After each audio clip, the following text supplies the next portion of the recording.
আপনারা দেখছেন Bankura TV breaking news. Bankura টিভিতে আপনাদের স্বাগতম।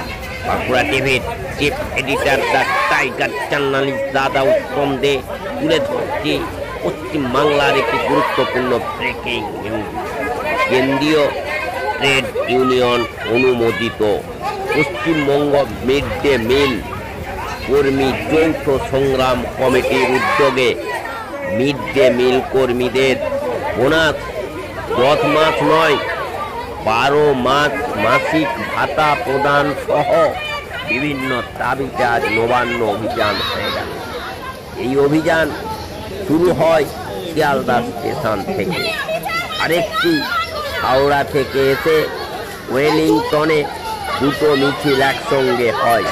তারপর রানী রাসমণি রোড পর্যন্ত যাওয়ার কথা ছিল, কিন্তু তার আগেই নিউ মার্কেট থানার আগে এই মিছিল আটকে দেয়। তার ফলে পুলিশের সঙ্গে এই মিড ডে মিল কর্মীদের ধস্তাধস্তি হয়ে যায়, ধুমধুমার কাণ্ড বেঁধে যায়। দেখুন সেই খবর আপনারা একমাত্র বাঁকুড়া টিভির পর্দায়।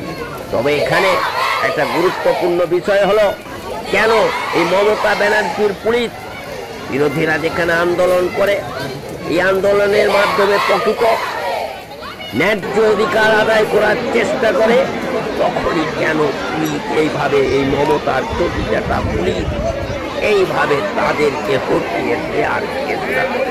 অথচ মমতা ব্যানার্জি এই আন্দোলনের মধ্য দিয়েছিলেন 22 দিন বলে নাকি অনশন করেছিলেন, কিন্তু আদেও কি তিনি অনশন করেছিলেন না ঢপ দিয়েছিলেন?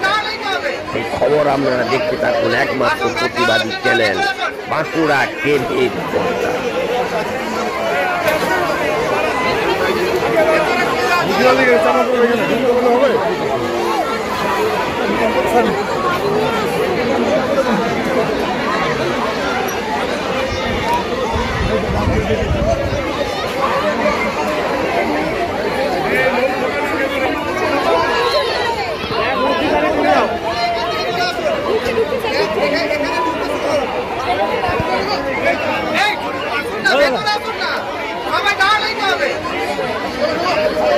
আসুন